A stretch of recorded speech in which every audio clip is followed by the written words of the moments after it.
Surprise. Let's see. There's no. Hi. So welcome to our very first live video. For those of you who have just joined us, I'm Sue, and this is my husband, but also my business partner, Jesse Barth. Hopefully better half. So welcome. Thank you so much for joining us. Hi, Don Zash. Thanks for joining us. Hi guys. Hi. It's so lovely to be here with all of you, and thank you to this lovely, fantastic lady for bringing me on board. I think it's going to be a lovely time that we get to share with all of you tonight. Yeah, so I think it's so important for us to try to connect a bit more with all the people that watch my stories, and to also know a little bit more about us as people, especially in this time. I think not everyone is in the best of spirits, and we also thought we might talk a little bit about the challenges that may come across some people who are spending a lot more time and together as couples, males, females, males, females, what have you. But it's all about the human dynamic. And I think a lot of people look at the relationship that Jesse and I share, and they think that we're really lucky and we're blessed to have had such a wonderful marriage, relationship. But I think what a lot of people don't realize is there is so much work that goes into, not just the relationship we have with ourselves, but with others. And I think one of the most challenging ones, arguably, is that between a couple, whether or not you're married. But I think given how much we're staying home nowadays. Well, I can tell you this, no one ever gave me the memo on all of this, on how much work it was going to be getting married and staying married. It's a huge challenge. It is a work in progress. It's something that we continually keep working towards. So I think when we got together to do this live right now, I think what was really key for us was to share with all of you, to bring you into our space, because we spend so much time talking to each other all the time. And, we thought, since we talk a lot, we share a lot of ideas, we think a lot, we ruminate, we project.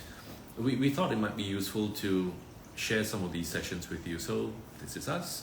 And, there's no better way to start off this evening than by talking about something that's very close to our hearts. And I think two things really stand out. One is emotions. It's something that we are very well versed in, and it's something that we do for a living as well. The other thing would be relationships. Working and living with your best friend, your partner. I think it's something that demands a lot of work and attention. And I think what we want to do today is just share a little bit more about how we can help anyone out there who's listening. So if you do have any questions at any point in time, just feel free to just post them, and we will. I'm not sure how this works. Well, it's our first time, but I think we can see your comments, and we will try to respond to them as we're live. So I think what I want to start with is actually going into a bit of a breakdown of what some people think may bring people together and help couples. But I noticed that there is a slight distinction that I seem to have to keep bringing up when I have these conversations with friends. Now, some people feel that if you have a lot of shared interests and similarities, that it helps the relationship. No doubt, it definitely helps to do activities together. But I want to also say that it's what's underlying the reason that you want to do those activities that actually keeps the couple going long term. And by that, I mean your value system. I'll give you an example of a friend who was talking about how she loves adventures and traveling, and she thought it was so important to find a partner who loves traveling too. And then I asked her, I said, what's the reason you love travel? And she said, it's the sense of freedom that comes to me, that I can be anywhere and do whatever I want. And I said, you might find a lad who enjoys traveling, but what if his value and reason for wanting to travel is a sense of adventure and has nothing to do with freedom, because it's not something that's important to him. Chances are that you still will find friction when you travel. And I told my friend this, and you marry this guy and you go on all your adventures with him, simply because on one hand you want to pursue anything throughout this holiday that gives you a sense of freedom. But for him, it could be just staying in somewhere, camping in, not having to explore because he just likes that sense of being somewhere new. It's an adventure. So I think that's really how I want to start this chat, which is that, you know, Jessie and I are very different in many ways. But what has kept us together and keeps us going through our arguments and the challenges are the fact that we actually share very similar values and that we're driven by them. Yeah. It's almost like you know, two parts of a hand. You know, it's the same, but it's also a little bit different because they are, you know, when they come together, they come together quite perfectly. But you know, if you had two left hands or two right hands, it's a recipe for disaster. So while we do have a number of areas in our life which we pursue and which we enjoy, I think what really brings us together and gives us that sense of comfort is that sense of values that we share. You know, I think one of them would be learning continuously. There's no end to the learning that we devour on a regular basis. And I think that usually is something that facilitates a lot of our conversations that we have. You know, I might find something really interesting, a piece of research somewhere, or, you know, an interesting article. And whenever I get the time, I share that with Sunita and, you know, we start talking about that. So that's usually how a lot of our conversations tend to start. Anything else? Well, I think on that note, I just want to say that's where the good stuff happens, but that's also where the bad can start coming in. Sometimes having too much of a shared value system also means that you want to try to, for example, help the other reach their potential in terms of the value that you share because you see it as such an important part of yourself and the relationship. The danger therein lies in the fact that you may then try to therapize your partner because it's safe and you want to work on that value and say, hey, you know, why don't we do more of this? We could do this better this way. And I think that is where I want to segue into the danger that we as partners often go into when we want to take on roles that we're familiar with. I know this might sound strange, but sometimes the partners can actually end up becoming a parent to the other. I could be too mothering, he could be too fatherly. Or I could display patterns of a mother or any one of her parent that she may not like. Yes, and it's very scary because when you share a space with someone, and after the honeymoon period is over, and I think a lot of us understand what that is, you'll be surprised at what small things trigger issues. Like it could be a plate that's left somewhere, the toilet seat that's not up. You know, it's the normal stuff you hear talked about. And people just say, well, we argue about them and, you know, we move on. But I have to say that it's worth digging a bit deeper into patterns of how you want to express yourself when you find something that your partner has done that contrasts with your values. So as much as Jessie and I both value beautiful spaces, clean spaces, what's interesting is that he values the discipline of upkeeping that neatness, and I don't. I actually enjoy the freedom of a space that I can do whatever I want to do in, you know, and even if that means keeping it messy. So needless which to say, drives me absolutely crazy. yeah, you know, and he might perceive it as being disrespectful of his space. I might perceive his inability to allow me to keep it messy as disrespectful for my needs. So where do you know, this is where I think a lot of the friction lies. It could be any other situation. How do you come to a compromise, especially as, you know, with each year that you're with this person, so that it doesn't become one where I'm nagging or he's nagging. And it becomes a resentful game of ping pong that you start playing with each other. I think it's so important to have that sense of self-awareness firstly, to take a step back. And it's much easier said than done, but it becomes easier with every chance you get to practice this.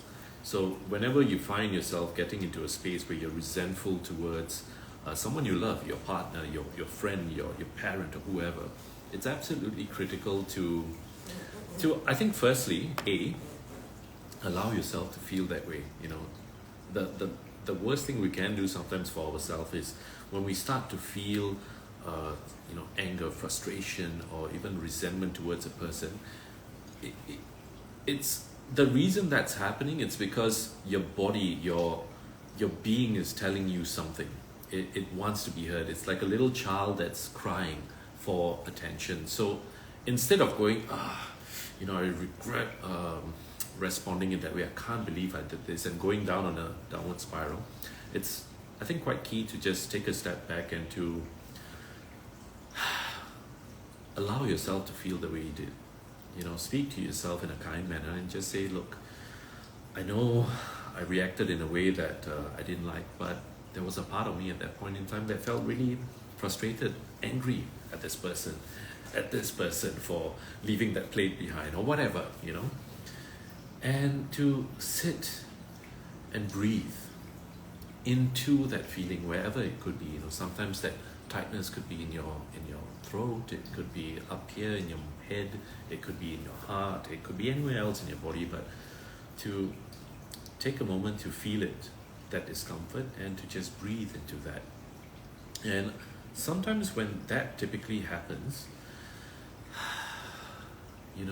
you allow yourself to feel that emotion, you feel that feeling. And I think that's what some people say when they say feel the feeling. It's true, it's important to do that, but you have to do it within context and in a certain step. So step one, you feel that way, acknowledge that you are feeling this way, separate yourself from that situation that is causing you distress. You could go into the room, walk into the toilet, go off for a walk somewhere, just to decompress and de-stress. And as soon as you do that, take a time out for yourself to connect with that child within, and then say, hey, it's okay, I felt this way, I didn't like the way you reacted, but there was a part of me that wanted to feel this way, that needed something. So if I shouted at Sunita, or if we had a terse disagreement, I would go away, let that anger go away, and then speak to myself and say, okay, Jesse, you obviously were triggered, but what was causing that? And sometimes asking the question, you don't need an answer immediately, but it's by engaging with that part of you that we don't really speak to very much. We speak to our friends, our colleagues, our computers, our laptops, our phones. We speak to everyone out there, but how often do we actually sit down and just speak to ourselves? We don't. So that's one thing that I find really helpful, taking that time, walking away from that situation, but not always walking and running away, but taking the time to look at things from a very different perspective, give yourself some space, and then be compassionate with yourself. And you'll be surprised when you actually have the chance to just do these 2 steps. You suddenly will feel like, that anger, that frustration just starts to fizzle out away. And the next time you have a similar altercation about, let's say, the plates or the toilet seat not being up or whatever, you will realize that you're not so quick to anger as you were the first time around. So that's just, I think, something that I thought might be useful.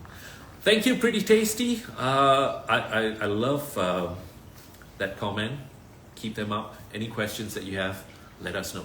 Yeah, so just wanted to again welcome our new Michelle, 8512. Hello there. It's so nice to have you, ladies and gentlemen, here. Keeps us going. Welcome, and again, Preeti, thank you for your comment. Very, very validating and nice, considering it's our first time. And on Jesse's note, I want to talk about emotions.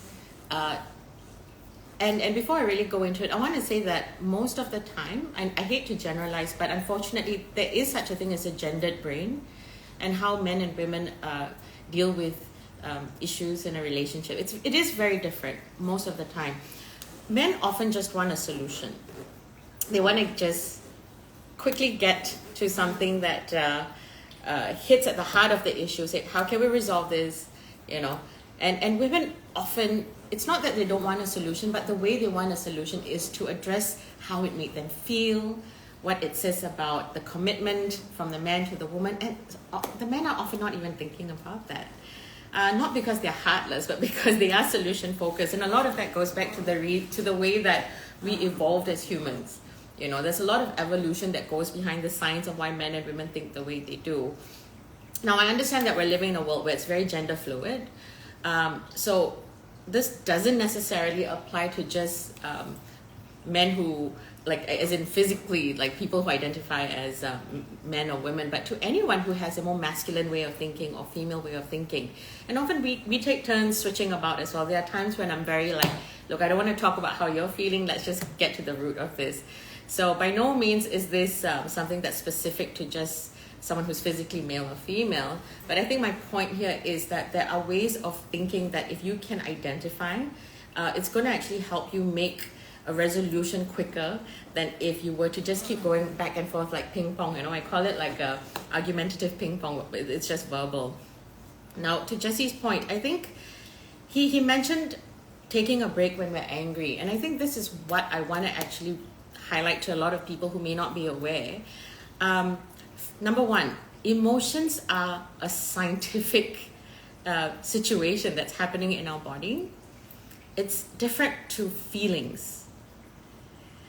What I mean by that is, and I can't blame anyone, right? No one has taught us about the difference between emotions and feelings.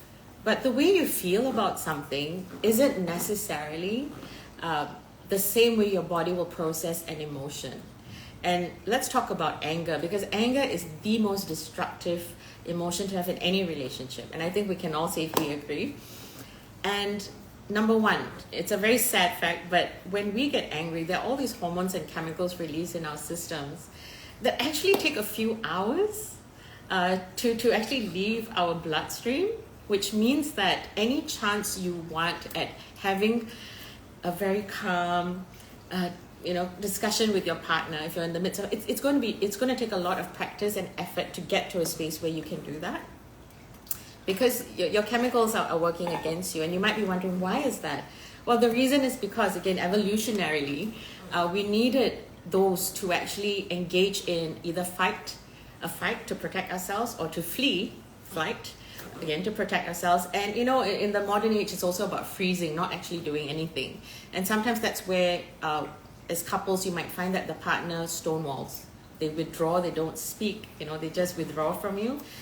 Try to understand that a lot of this comes as a result of what's churning through our veins in response to anger. It is an emotion, but that it's built into everyone from birth. You will see it in newborn babies that are 1 year old if they don't get the food or milk that they want.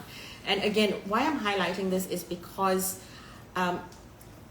as much as it's bad to walk away from a fight or a situation that needs addressing, it's really important to share with the partner and say, I need a moment.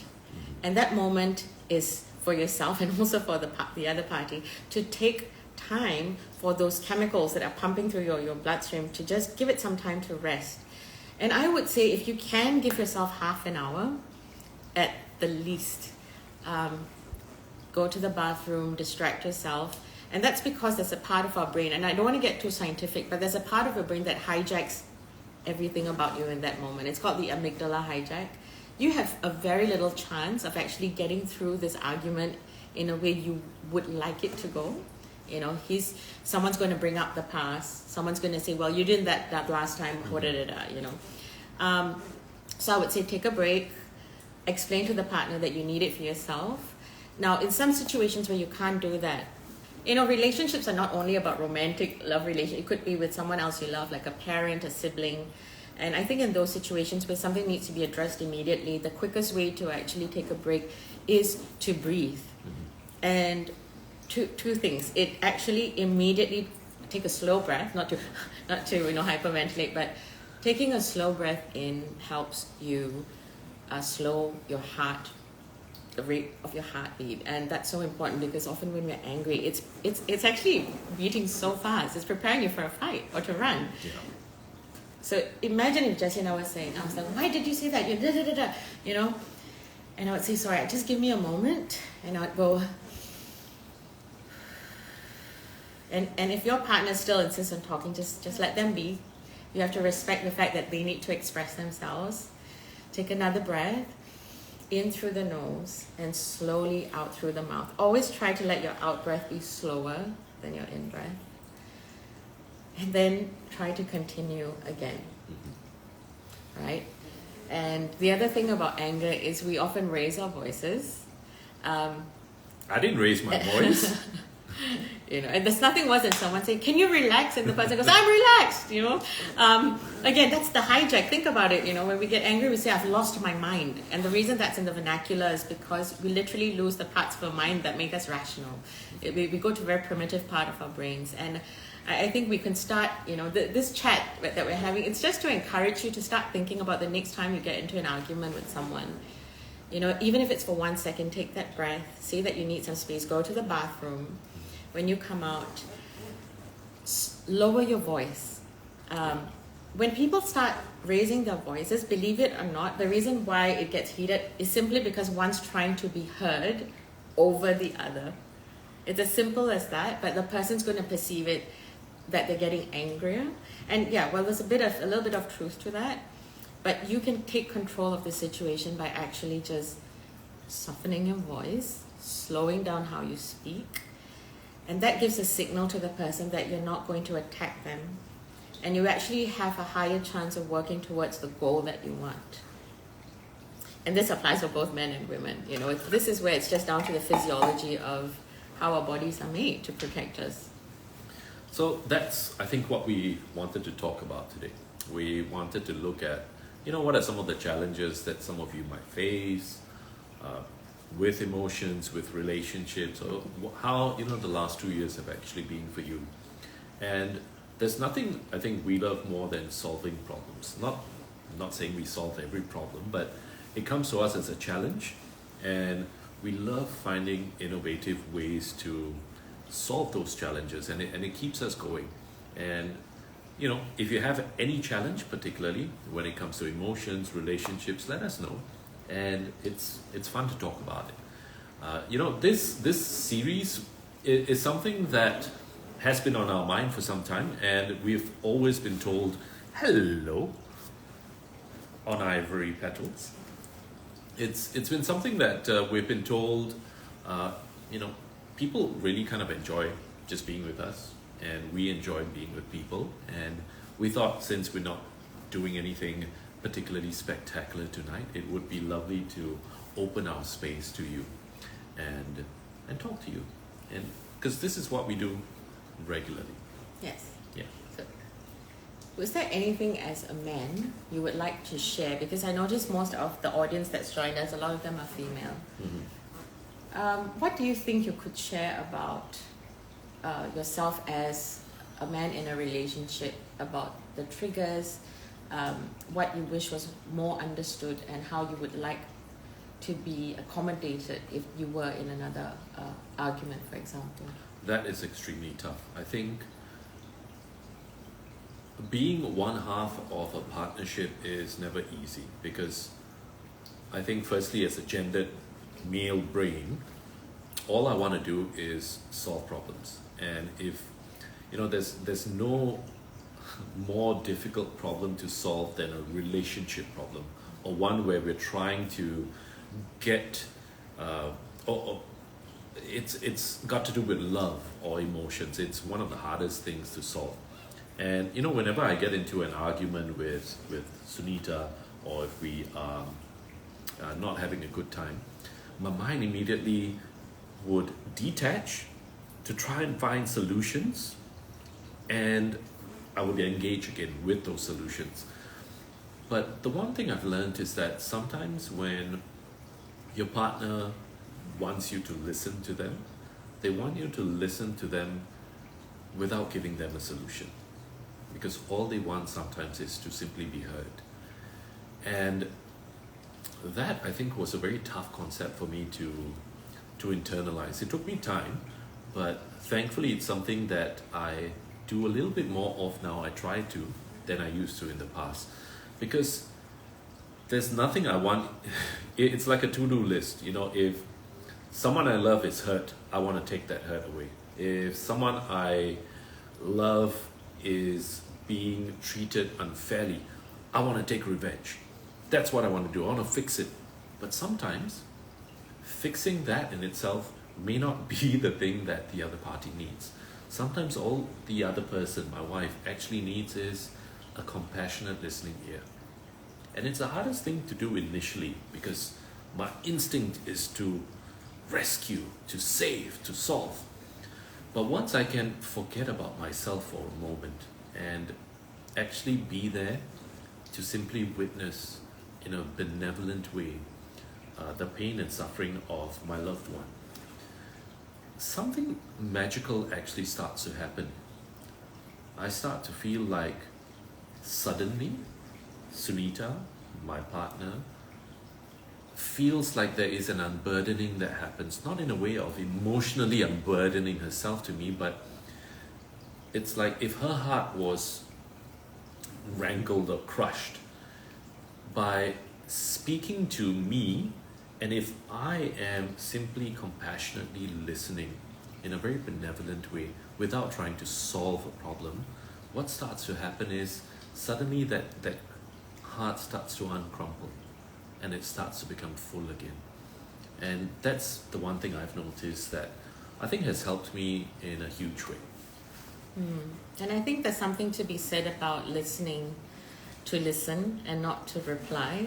I think that very often it happens to all of us, right? To the best of us, where when someone is talking, you've already decided what you're going to say before you've heard them finishing whatever it is, because you're either angry, you're upset, or you're sad, and you want to be heard.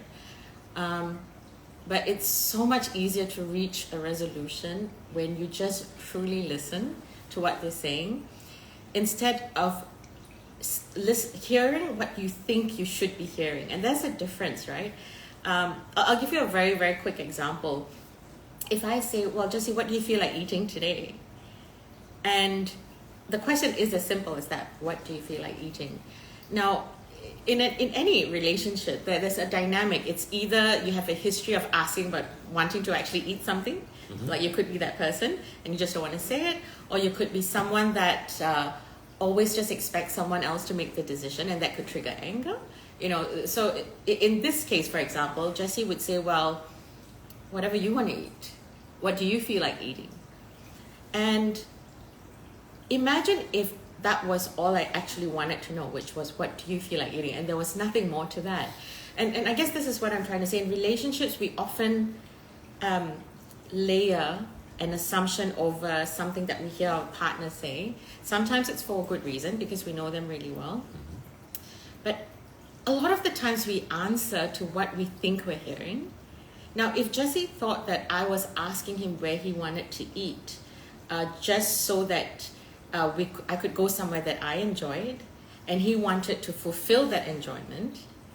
So instead of just answering the question, well, let's say he wanted to eat prata, and he said, but he's going to say, well, maybe Sue wants to go somewhere nice, she likes her coffees, and da-da-da. And he goes, I don't know, what do you feel like eating? Right? And he thinks he's being a gentleman. Now, mind you, this has happened, right? So I'm using this as a real life example. And I'm like, Jessie, it was a simple question. Like, you don't have to throw it. Like, I was like, so in my mind, I'm like, no, what do you feel like eating? And look, this is going to go on. So we're already getting a bit activated, right, emotionally. And in my mind, I'm like, why are you so indecisive? Why can't you just answer my question? So what has started as a very simple question has escalated in 2 seconds into an emotional battle of past patterns and habits that we have. And he's hurt because he's like, oh my God, I just wanted to take you somewhere nice, so I thought I'd ask you. And then he goes, how could she accuse me of being indecisive? That's so unkind. Now, it's just very important because it's so unique for everyone. But if he had responded by saying, well, I want prata, and you're the kind of person that says, why didn't he just ask me what I wanted? Then we're in for trouble, right? So I guess what I'm trying to say is, if you both make a commitment, now relationships are a lot about this. It's not just about committing to the relationship and the fact that you've decided to be together for better or worse. It's about making commitments to the smallest things. So I would say something like, Jessie, can we try and commit to understanding that when we ask each other's questions, we're not playing games. I'm not going to try to get something out of you. And when you try and ask me a question, it's not to figure out how I'm feeling, but it's just that, an honest question. So we're committing to honesty. And many times what happens, I have realized, is that we're not present in the moment, and that's typically what happens. We are simply living out past patterns, past conversations, and we're just carrying on from where we left off the last time around. And that's really got to do with how our brains are structured and wired. Yeah. Our brains are like a computer. We've got X amount of RAM that we have, and our brain is actually lazy. It wants to find the most efficient way to do things.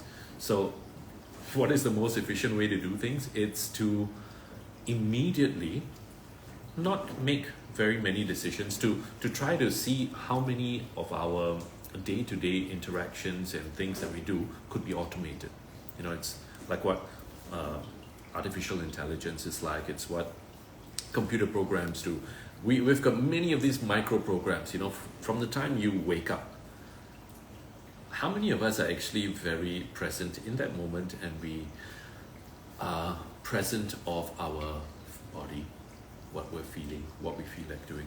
Now, most of the time what we do from the time we wake up is eyes are open, we might do a stretch, we immediately go into the washroom, you release anything that you've been holding the entire night, and what you end up doing is you brush your teeth, you go out and make a coffee. And through every one of those little points, we are sometimes losing the opportunity to actually be present. And there's nothing wrong with that. It's just that if we start to realize that a lot of sometimes our day-to-day is actually automated by a part of our brain, it gives us that opportunity to take a step back again, to choose how we want to react in a particular point in time.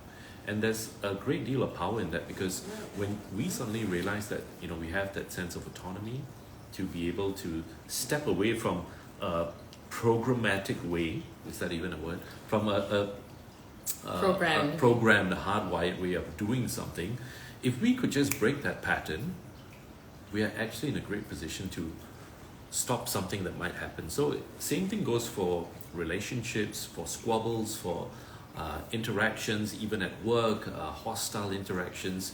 If we can take a moment to just step out of that situation, we are one step closer to feeling, firstly, like we have that sense of autonomy, and secondly, feeling like there's something I can do differently. And you don't always have to do something differently. Just you separating yourself and taking that moment actually changes the outcome of how the other person might react. And that's part of systemic constellations that we find has been really quite useful in helping us understand how the dynamics between people work. Yes. Hi Nisha, thanks for joining us. Hello. Yeah, so I think, these are just some of the really small, we haven't even really gone into issues about, how we handle the hardest moments in a relationship. And I think it's great for us to, table that for another discussion. Yeah. And I think what we really wanted to do today was, just share a small little vignette of our time with you, and to talk about something that means something to us, and to share that with you. And if you have any questions or requests or anything that you think we could share more about, please, drop me a message, drop him a message, leave a comment, and we would love to just do this more. It also keeps us on our toes and keeps us inspired. This is fun. Yeah, and there are a few things we could talk about, and it doesn't just have to be about relationships. And where we're coming from is just from the position of sharing how we keep trying to work on ourselves and in the relationship every day. So we are just seekers of the truth. We are lifelong students, and the work that we do is something that we're at a stage in our life where we want the work that we do to actually truly add value to people, because it gives us a sense of purpose and meaning as well, especially in the times that we're living in right now. I think it's so important. So yeah, we want to thank you for staying. I can't believe all of you stayed throughout. Thank you guys for joining us. And take care. It was a pleasure It being was. with all of you. Have a lovely night, a lovely weekend that's coming up, and may you be happy and overcome any challenges that you have with a lot of love and light. Go forth and stay well. Bye-bye. Bye.